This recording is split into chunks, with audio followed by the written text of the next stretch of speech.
Alors moi, je suis chez Roland Berger depuis 5 ans, un petit peu plus de 5 ans. J'avais déjà travaillé 10 ans dans un autre cabinet de conseil avant, et essentiellement dans la fonction commerciale et après ressources humaines. Je suis arrivée chez Roland Berger pour m'occuper du staffing et du développement de compétences des consultants. Et avec l'essor de la société, je suis devenue DRH, donc ça c'est une belle promotion. Et puis moi, ma préoccupation première, c'est les hommes, donc c'est de m'occuper, de les développer, de les recruter d'abord et après de les faire grandir dans la société ou de les accompagner à l'extérieur. Voilà.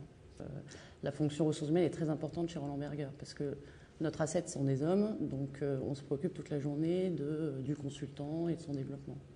Donc c'est pas nouveau. En ce moment, c'est accompagner la croissance qui est très forte et donc bien s'occuper, oui, de l'intégration des nouveaux consultants et de leur développement parce qu'on travaille énormément, donc il faut s'occuper de chacun pour qu'il progresse, qu'il apprenne de nouvelles choses et qu'il trouve sa place dans cette société qui grossit beaucoup, beaucoup, quoi.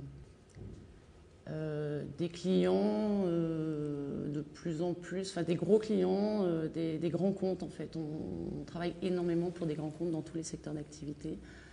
Donc, oui, enfin, c'est pas plus de clients, mais des comptes importants.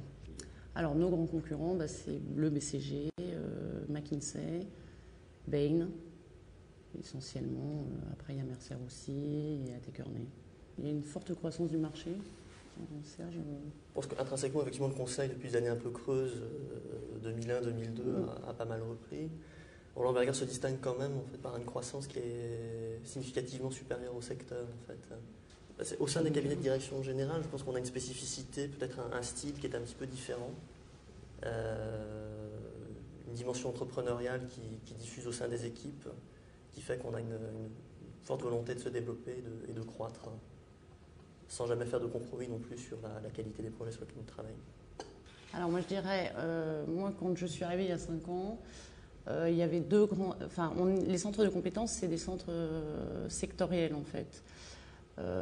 Nos équipes de partenaires principaux, les chefs de projet, sont dédiés sur des secteurs parce que en évoluant dans leur carrière, ils se spécialisent sur un secteur essentiellement, comme Serge peut être télécom. Donc moi les métiers, les centres de compétences où on était le plus quand je suis arrivée, c'était l'aérospatiale et la défense et la grande consommation et le retail, si je ne me trompe pas. Et au cours des années, avec des recrutements externes ou avec des progressions de consultants, nous étions un peu dans tous les métiers, mais nous avons ouvert des nouveaux comptes et renforcé énormément des centres de compétences. Donc maintenant, nous travaillons dans l'énergie énormément, dans l'automobile, il ne faut pas que j'en oublie. Aerospace Defense, télécom, médias, pharma, qui est un centre de compétences qui est en train de se structurer. Qui est en train de se structurer. Les services publics, qui représentent un chiffre d'affaires. Et les services financiers aussi, bien évidemment, donc la banque et l'assurance.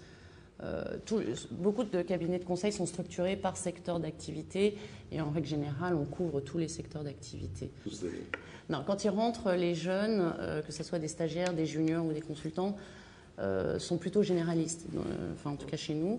On essaye de leur faire justement découvrir plusieurs secteurs d'activité, plusieurs thématiques. Donc ils peuvent faire un projet purement d'analyse stratégique, comme de l'excellence opérationnelle.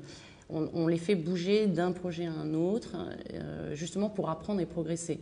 Parce que si effectivement ils sont mono-clients et mono-thématiques, ils ne progressent pas de la même façon. Et au fur et à mesure des années, donc après 4-5 ans d'expérience, donc de différents projets, de différents secteurs d'activité, ils se spécialisent automatiquement parce qu'ils commencent à avoir une appétence et une envie de se spécialiser. Pour un ingénieur télécom, souvent dans les télécoms, pour quelqu'un qui aime beaucoup la grande consommation, et ben, si cette personne a pu faire 3 projets là-dedans, au fur et à mesure, on essaye de la spécialiser. Et puis avec l'apprentissage des projets, elle devient de plus en plus spécialisée, donc de plus en plus facilement opérationnelle chez les clients. Donc il y a un lien qui se crée et naturellement, la personne continue dans un secteur d'activité précis. C'est un peu la logique de notre métier en fait, c'est la rencontre à la fois de la volonté des consultants, effectivement. Autant au départ, on a envie de découvrir beaucoup de secteurs, beaucoup de types de problématiques, et progressivement, on a envie d'approfondir davantage un secteur et d'avoir davantage de valeur ajoutée dans ce secteur-là.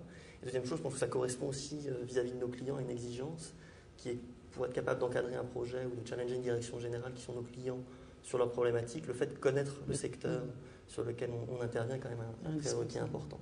Ceci dit, c'est la base qu'on construit sur plusieurs secteurs, plusieurs types de problématiques, ça permet en fait d'avoir, je pense, une valeur ajoutée en ayant un éclairage un petit peu plus large que le secteur sur lequel on s'est spécialisé.